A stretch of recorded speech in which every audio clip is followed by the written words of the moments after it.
Hola chicos, ¿cómo están? Haremos hoy un video especial hablando de la reforma o de la pretendida reforma al Poder Judicial de la Federación. Primero, hacemos una aclaración. Nos hemos tomado el tiempo, o me he tomado el tiempo necesario para poder hacer una explicación no para abogados, sino una explicación más sencilla. Ahora, habrá términos que estoy ocupando o que ocuparé que sean complicados. La reforma en general es una reforma muy complicada. Entonces, si a final de cuentas la explicación que te doy no resulta suficiente, te pido por favor en la caja de comentarios hazme saber tus necesidades de una explicación posterior. Bien, ahora, primero, la reforma al Poder Judicial fue presentada desde el 5 de febrero del presente año 2024. Pero hay una información que te dan, por ejemplo, cuando tú pones el link y aparece entonces que debe ser solamente las 7 filminas de PDF que te presentan. Eso es una infografía, no es propiamente dicho la reforma. Si tú quieres encontrar la reforma completa, que es lo más sugerido, revisa entonces, pon en Google, anota, reforma al Poder Judicial, anexo 15, y entonces se desplegará el documento completo. El documento completo de la reforma es de 142 páginas, porque es una reforma completa. Entonces, si solamente te quedas con las 7 filminas que te presentan en PDF, te estás quedando, creo, con poquita información cuando hay mucho que platicar. Como es demasiada información, iré resumiendo de manera pronta. Primero, las primeras 3 páginas te van a dar el argumento sobre cómo se va o por qué se pretende reformar la Constitución respecto del Poder Judicial. Ahora, de la página 4 a la página 9, viene un pequeño anecdotario histórico o una pequeña cuestión histórica de la Corte, desde la primera Corte de 1822 y hasta la fecha. Es muy importante señalar, dentro de esta información o dentro de este resumen histórico, hay un cuadro comparativo. Es muy importante que lo tengas cierto.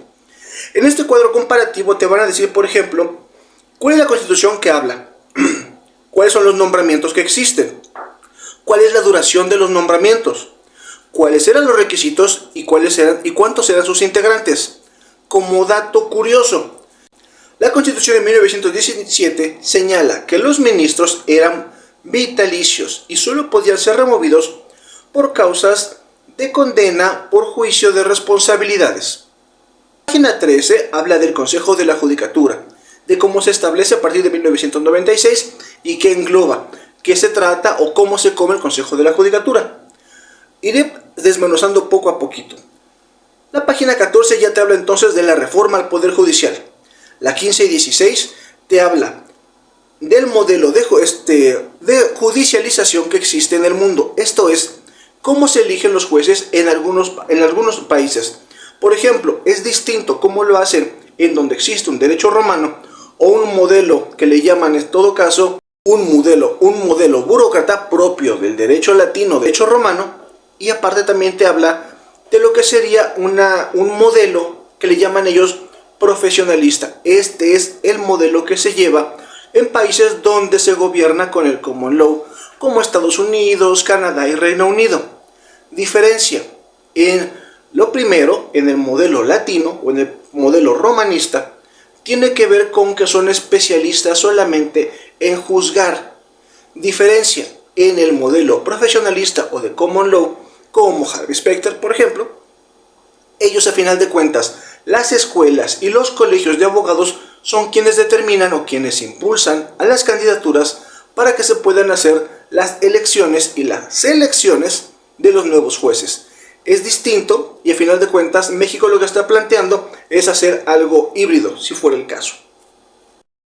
Ya que bajaste el documento completo de la reforma del Poder Judicial, te recomiendo, entre otras tantas cosas, que vayas y visites ordenamientojuridico.gov.mx y bajes tu Constitución completa. Si eres abogado o te dedicas al derecho, la invitación sería no solamente a esta parte, sino también que bajes o que tengas a la mano la Ley Orgánica del Poder Judicial de la Federación y la Ley de Carrera Judicial. Es importante porque habrá temas que te van a ir surgiendo y que podemos ir resolviendo. Dentro de los contenidos de la reforma hablan de la elección de ministras, ministros, jueces y magistrados, la reforma al Consejo de la Judicatura Federal, la justicia pronta y expedita y el régimen transitorio. Pero para hacer esta explicación voy a brincarme algunos temas y en algunos casos haremos especial énfasis en otros. Por lo tanto, lo primero que vamos a hablar es, primero, de qué está conformada y cómo se conforma a final de cuentas la Corte o la Suprema Corte de Justicia de la Nación. Debes saber que todavía hasta la fecha, hasta el día de hoy, está establecido en la Constitución la conformación de la Corte a partir del artículo 95 de la misma Constitución que te estamos señalando para que lo puedas ir revisando. Importante, en la página de ordenjurídico.gov.mx puedes bajarlo, la Constitución completa, o puedes bajarlo solamente los artículos que tú crees o que podrían pensarse que son necesarios.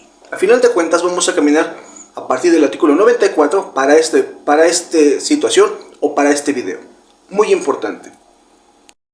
De lo que te va a hablar esta Constitución o la Constitución de 1917 que nos sigue rigiendo, la fundamentación legal de la Suprema Corte de Justicia de la Nación, luego la forma de elección o de designación todavía de los ministros de la Corte, la forma de funcionamiento de la Suprema Corte de Justicia de la Nación, esto es el número de miembros, más todavía existen las salas, más la designación de un presidente, más el tiempo en el que va a durar el cargo. Esto es, los ministros de la Corte, los 11 ministros de la Corte al día de hoy, siguen teniendo un encargo que es por 15 años.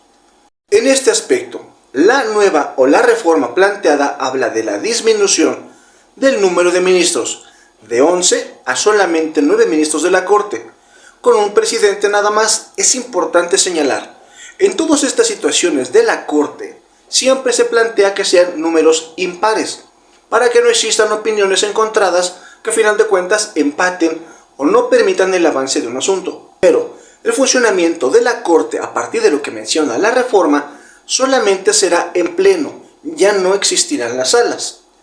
Ahora, los tiempos de cada uno de los ministros será por un término de 12 años, de manera que no se pueden ellos reelegir y solamente será ese encargo. Ahora, los magistrados de circuito, jueces de distrito, tendrán encargos por 9 años, pero ellos sí se pueden reelegir por cuantas veces sean necesarias para poder encauzar su encargo. Y es muy importante, tiene que ver con los resultados que se van viendo y que se van haciendo de manera pública en cada uno de los aspectos. Pero es muy importante, dentro de la página de la Corte existe un mapa que te diferencia, por ejemplo, cuántos distritos judiciales hay, cuántos juzgados de distrito existen, cuántos tribunales colegiados de circuito. Dirías tú, ¿y estos de qué hablan? Ya tenemos un video explicando cuando hay un amparo directo que resuelve un tribunal colegiado de circuito y cuando hay un amparo indirecto que resuelve un juzgado de distrito.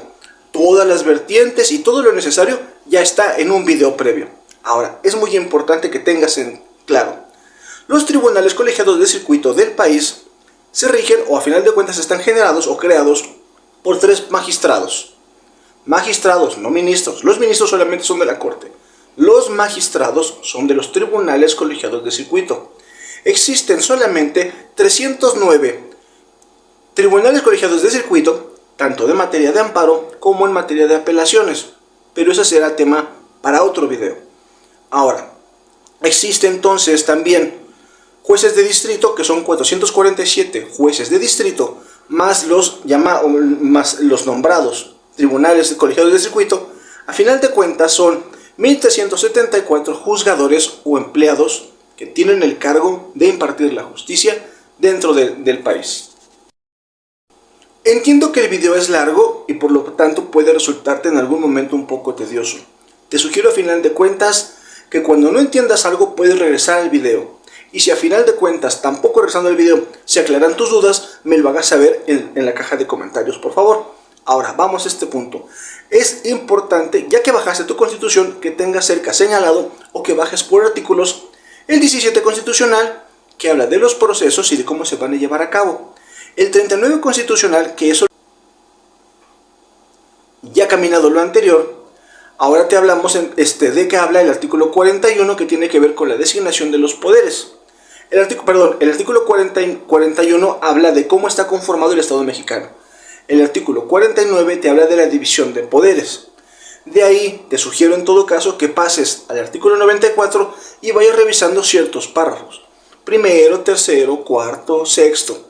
Y entonces te va hablando de cómo va evolucionando la misma ley. Para irnos todavía un poco más rápido, el artículo 100 es el que específicamente habla del Consejo de la Judicatura. Y iremos explicando poco a poco de qué va y a qué se refiere cada uno y cuáles serían las reformas que se pretende hacer a estas situaciones. Ahora, de la extensión del Consejo de la Judicatura Federal, amparado hasta ahorita en el artículo 100 de la Constitución, tiene que ver el artículo 100 constitucional que señala cómo está conformado el Consejo de la Judicatura Federal, refiere de ciertos casos muy específicos. Por ejemplo, la implementación de medidas para su función, para la capacitación de los juzgadores, así como la actualización de los mismos. Habla también o tiene dentro de sus funciones el poder dividir y administrar, por ejemplo, las jurisdicciones y el poder judicial. Lleva a cabo los concursos de oposición para que las personas puedan a final de cuentas ser juzgadores en cualquier. Administra la Defensoría Pública en asuntos del fuero federal. Sobre la designación, adscripción, ratificación, retención o remoción de magistrados o jueces de circuito. Ahora, muy importante. Dentro de lo que plantean ahora como la extinción del Consejo de la Judicatura, habla entonces también del argumento, según la página 27 y 28 de esta misma reforma, habla entonces de que existirá en todo caso dos tipos o dos entes. Ya no existirá solamente el Consejo de la Judicatura Federal, ahora existirán dos entes que regularán la administración de la justicia: el Tribunal de Disciplina Judicial y el órgano de administración judicial.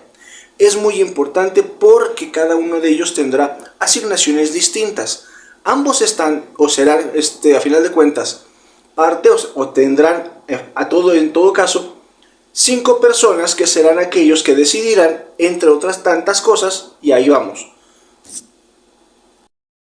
El Tribunal de Disciplina Judicial, con 5 miembros, tendrá la facultad para conocer, investigar y sancionar la responsabilidad administrativa y conductas contravenientes a los principios de profesionalismo, objetividad de los ministros, ministras, de los magistrados, magistradas, jueces y juezas del Poder Judicial de la Federación. Es muy importante señalar, y voy a poner para ejemplo un asunto penal, porque dentro de este Tribunal de Disciplina Judicial solamente estarán tanto la defensora de oficio como el juez o el juzgador. Pero hace falta alguien que esté a cargo también de esas situaciones, porque también interviene la Fiscalía. En un asunto elemental, en materia penal, el defensor es obviamente defensor de oficio o un defensor particular. A final de cuentas también existe el juzgador, que también es revisado por este órgano por este Tribunal de Disciplina Judicial. Pero creo, en mi muy particular apreciación, como una parte que se debe de incluir en este proceso, también debería estar, en todo caso, las fiscalías, que son quienes acusan. Para pronto, y lo hagamos de esta manera. El que acusa es la fiscalía. El que defiende, obviamente, de oficio o de manera particular. Y el que determina, a final de cuentas, si la persona es culpable o no, o si es inocente o no, tiene que ser el juzgador. Pero solamente 2 de estos elementos son revisados o supervisados por el Tribunal de Disciplina Judicial, cuando, a final de cuentas, también los fiscales deberían de tener a alguien que los revise de manera externa a ellos, porque, a final de cuentas, se presta malas interpretaciones que la propia fiscalía sea quien determine el actuar de sus funcionarios para ver si hacen o no hacen lo que deben de hacer. Y en el caso de abogados postulantes nos hemos dado cuenta que en muchos casos las fiscalías es donde se atoran. Mucha gente tiene la idea de que el Poder Judicial es corrupto por la corrupción que se presenta en los ministerios públicos, en las fiscalías. Entonces, la percepción de corrupción dentro del Poder Judicial comienza en algo que ni siquiera es parte del Poder Judicial, como serían los ministerios públicos o las fiscalías. Resulta evidente que en casos como el de Ricardo Anaya, Emilio Lozoya, Juan Collado o Rosario Robles, se presume en algún caso que los jueces liberaron, pero la verdad es que cuando se hace una revisión más minuciosa, resulta que las fiscalías no hicieron bien su chamba. Por eso la necesidad de que las fiscalías también tengan que rendirle cuentas a, si fuera el caso, el Tribunal de Disciplina Judicial. Denuncias en contra de la propia fiscalía o se tratan de llevar asuntos para con la propia fiscalía, asuntos internos terminan siendo juez y parte y terminan en algún momento separando a compañeros valiosos o a fiscales valiosos que hacen su trabajo según las encomiendas, como el caso de mi compañero Espartaco. Establece la creación de un órgano de administración judicial, suplantación de las funciones que tenía el Consejo de la Judicatura Federal. Dentro de las funciones de este órgano de administración judicial está la adscripción de todo lo relacionado con el Consejo de la Judicatura, o que todavía hasta este momento se llama Consejo de la Judicatura.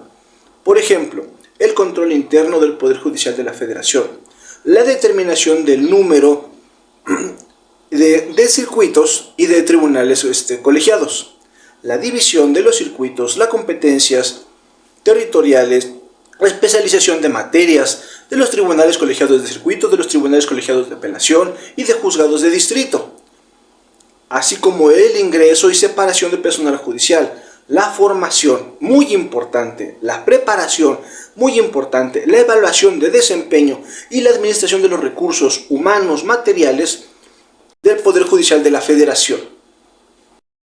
Hasta este punto ya tocamos por lo menos dos elementos. Primero, hablamos entonces de los ministros de la Corte. Segundo, hablamos también de la extinción del Consejo de la Judicatura Federal, y ahora serán entonces dos entes, tanto el Tribunal de Disciplina Judicial como el órgano de administración judicial. Aquí un detalle muy importante tiene que ver con los requisitos que se van a poner o que se le van a imponer a las personas para que ocupen ciertos cargos. En resumidas cuentas, tiene que ver con lo señalado en el artículo 95 de la Constitución y 96 de la misma Constitución. En el 95 referente a los ministros y en el 96, a final de cuentas, lo que se aplica tanto a magistrados de circuito como a juzgados de distrito.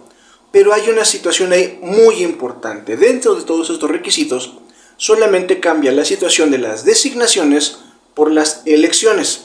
Y cambia diciendo que los ministros de la Corte deberán tener una cédula profesional por lo menos con una antigüedad de más de 10 años.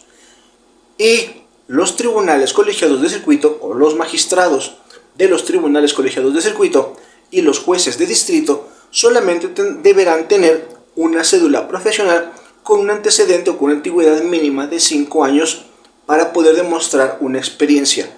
En este caso específico, un servidor discrepa, porque no es algo que se haga fácil. Compartir o determinar el derecho de alguien no es algo que sea sencillo.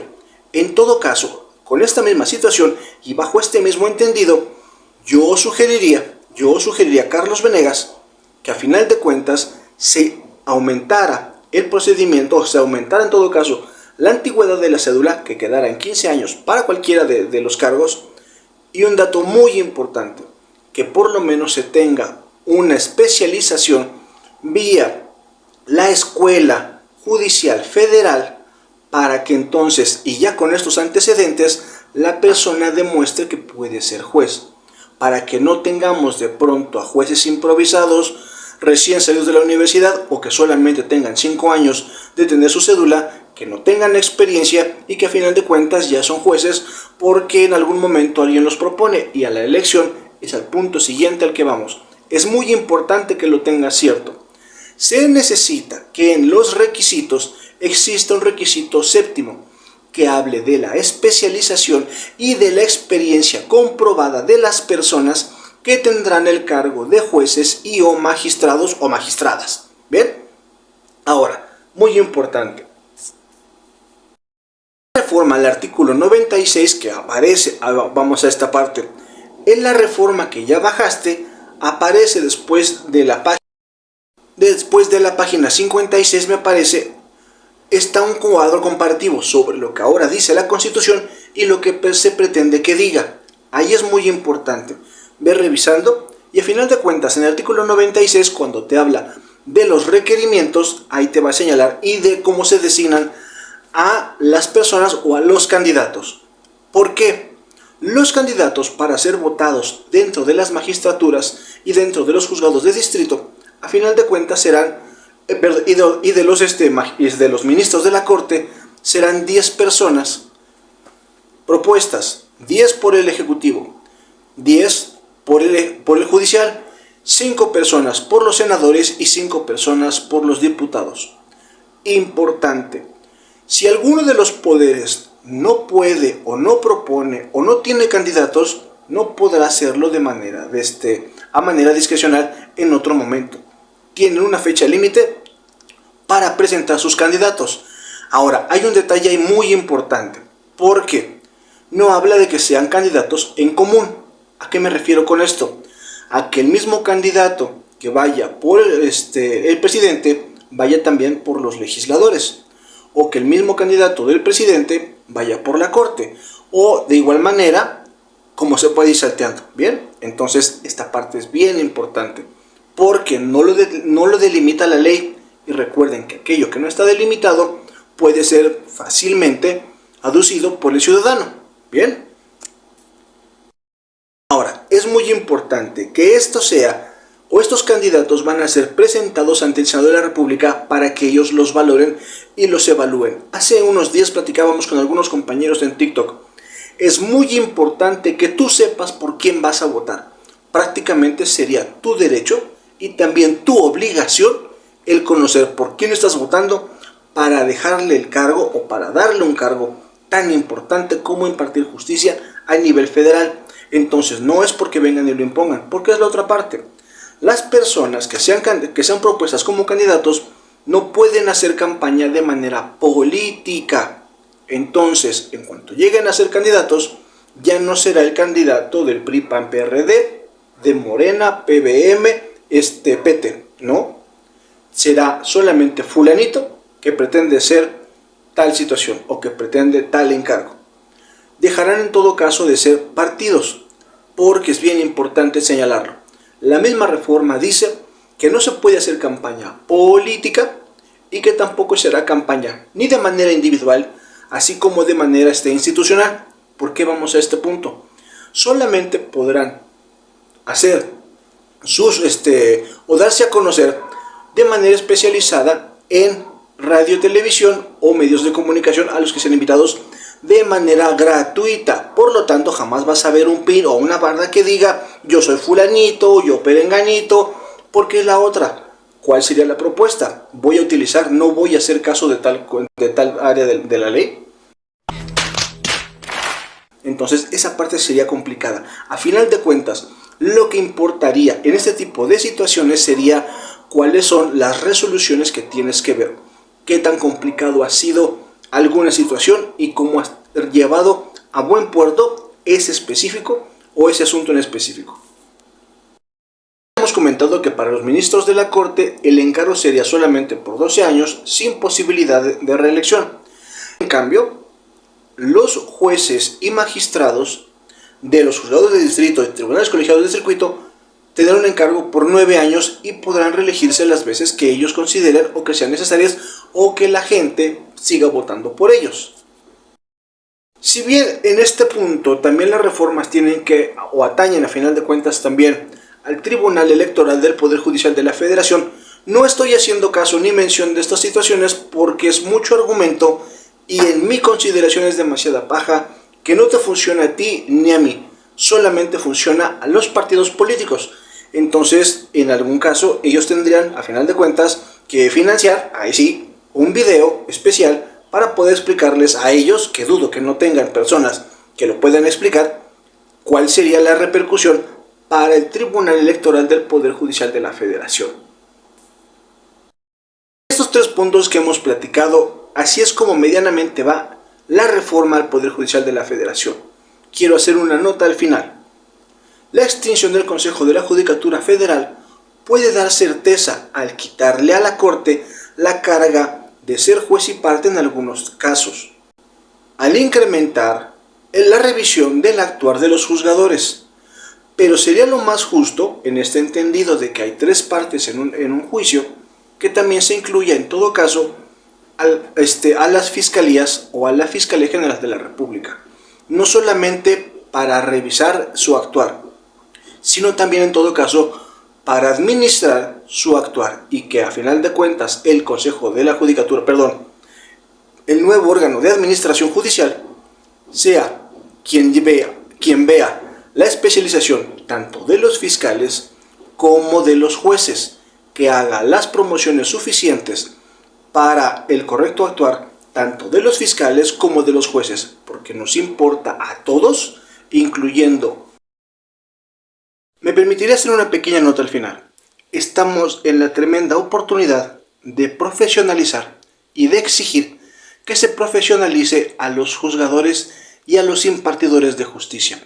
No la dejemos pasar. Una súplica es que a los requisitos le agreguen el numeral 7, que diga a final de cuentas que las personas que participan por algún puesto de elección para ser juzgadores en este país tengan especialización en esta materia en sí misma. Bien, ninguna facultad, ninguna universidad da cursos de especialización para jueces, tal vez en algún momento la UNAM, pero ninguna otra universidad. Solamente lo que era o lo que pretenden extinguir con el Consejo de la Judicatura Federal será a final de cuentas quienes tengan esa oportunidad. Es muy importante que dentro de estos dos órganos que van a suplir el Consejo de la Judicatura Federal, tanto el Tribunal de Disciplina Judicial como el órgano de administración judicial, la Fiscalía General de la República, porque se está prestando a actuar incongruente y se está presumiendo, en todo caso, que existen algunos manejos como no armar deliberadamente bien algunas carpetas para que al momento de que caen en las manos del juez, él solamente tiene, a final de cuentas, que sopesar las pruebas que ofrece la defensa y las pruebas que ofrece las fiscalías. Ahora, muy importante y un tema muy fuera del contexto. Este tal vez sea el último video que la Abogatubre presenta porque tenemos una situación importante. Andamos buscando más opciones y más oportunidades en algunos otros flancos. Entonces, me resulta muy importante la aportación política y las explicaciones que hacemos, pero me resulta más importante comer 3 veces al día. Entonces, esta es una llamada a final de cuentas porque me interesa poder participar en este tipo de situaciones. Pero tenemos un pequeño retraso en algunas situaciones laborales y económicas. Entonces, este puede ser en algún momento el último video que hagamos. Pero quiero agradecerle a final de cuentas a todos mis compañeros, a todos los TikTokers, a todos los YouTubers.